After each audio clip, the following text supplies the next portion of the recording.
Hi, welcome to Saskmoto.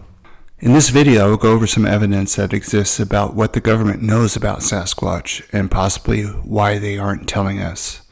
Now, I'm not a conspiracy theorist or against the government whatsoever, but this is an interesting story. First, I want to take a look at it from a local perspective, then a couple of states' perspectives, and then from a federal perspective. Here in Washington State, there are 2 counties that have laws that protect Sasquatch. You might be thinking to yourself, yeah, right. But these are actual laws. You can look them up doing a Google search on the name of the county and the term Sasquatch. The first one was implemented in 1969, Skamania County Ordinance Number 6901.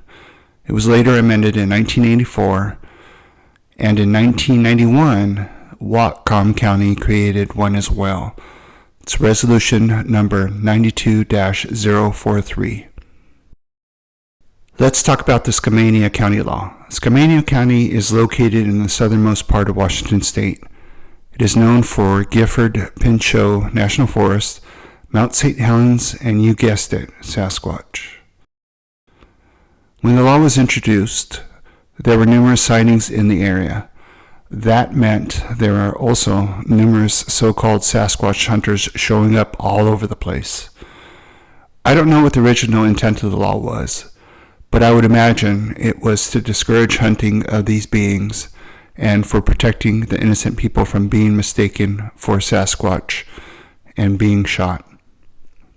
The original law said that any premeditated, willful, or wanton slaying of any such creature shall be deemed a felony punishable by a fine not to exceed $10,000 and or imprisonment in the county jail for a period not to exceed 5 years.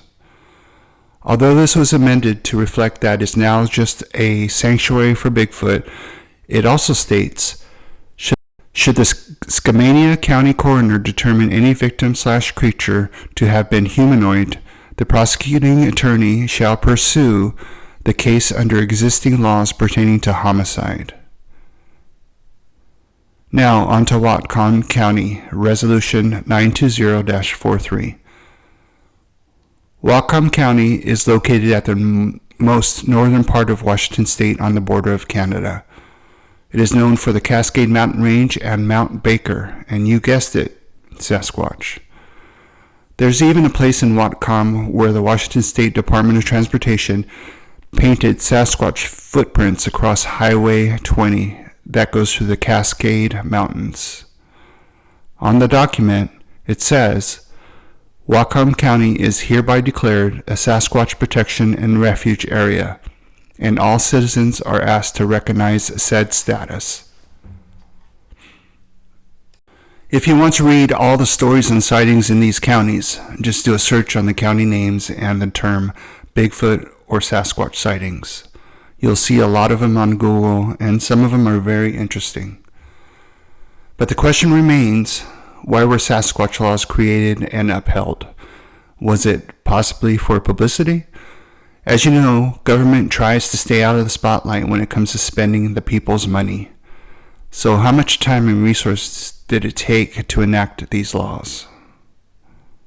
Now from a state perspective. Washington State tried 2 times to pass a law to make the Sasquatch an official state cryptid. It was voted down. But what if it happened? What would that do for Washington State? They also tried to make a Sasquatch license plate to help fund the state's parks, but it did not pass the legislation. But I tell you, if it did, I would have bought one. And then in another state, in Ohio, the Department of Natural Resources did a 4-part series on Bigfoot. It's on YouTube and had millions of views. Go check it out. Again, government resources used to talk about something that doesn't exist. That's interesting. Now to the federal level. In 1975, the U.S. Army Corps of Engineers released the Washington Environmental Atlas. It's a comprehensive 110-page document that shows all relevant environmental factors in Washington State. from climate, topography, plant and tree life, geological elements, and animals. Well, on page 53, it lists the important wildlife of Washington, and it shows, you guessed it, Sasquatch. It goes on to describe the characteristics of the animal and even sighting locations in Washington state. It even has a blurb about a hair sample of a Sasquatch sent to the FBI. And here's the blurb. Now, why would they include that? There's a document that the U.S. Forestry Service created to bring attention to lands being eaten up by housing. Now get this, they say an estimated 6,000 acres of open space are lost each day at a rate of 4 acres per minute. The document turned out to be a joke, but why did they take the time to use Bigfoot as a subject? Could it be that it was a subliminal message? And now on to the last item I have to share. It's a published 1975 written document from the Department of the Interior, Fish and Wildlife Service. The title of the document is, Are We Ready for Bigfoot or the Loch Ness Monster? That's very interesting. Well, the document goes into detail of what would happen if they were to find one of these creatures. They talk about the steps that they would need to take and the resources it would take to protect the animals. That includes how they could list it as an endangered species. The complex situation of making it an endangered species was a suggestion on how to protect it from harm, exploitation, and to preserve the species. These are just some of the samples of what the government may know. Now, don't get me started on the claim to use of military forces to eradicate Sasquatch that are either hurting humans or getting too close to human populated areas. That's for another video. So here's my theory on why they don't want to acknowledge Sasquatch. Remember when the US government acknowledged UFOs? The world went crazy and they said, "Oh, I knew it." Well, there's a difference. UFOs are up in the sky and don't necessarily affect where you go and don't go. They don't affect forested lands, economic impacts, or jobs.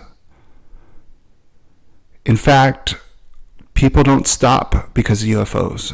They travel, they go about their business and everything else. Here's an example of how an endangered species can affect the economy. Take, for instance, the spotted owl. Well, what did it affect? Well, here are some of the numbers. Thousands of jobs, 80% of the timber industry in Washington state had to stop foresting. Now, imagine if a Sasquatch was recognized as an endangered species. How many forests in the country would now become protected land, free from logging, visiting, and guess what? Collecting money. And then how many national parks would be affected from people being afraid to bring their families for a visit? Here's some of the staggering numbers of all the revenue that the national parks bring in for the United States. Imagine the billions of dollars that would be lost.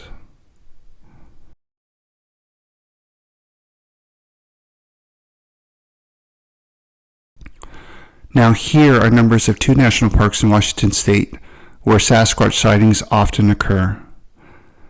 If you don't believe me, look it up. The Olympic National Forest has lots of sightings, as well as Mount Rainier National Park.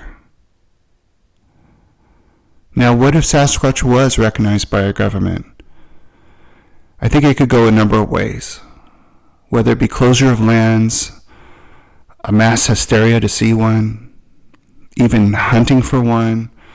There could be loss of income, loss of jobs, or maybe there could be a big economic boom. But think of the War of the Worlds radio show. People freaked out and started panicking. There was even people that committed suicide during that. Did the government learn their lesson from that? I don't know, but we'll have to see.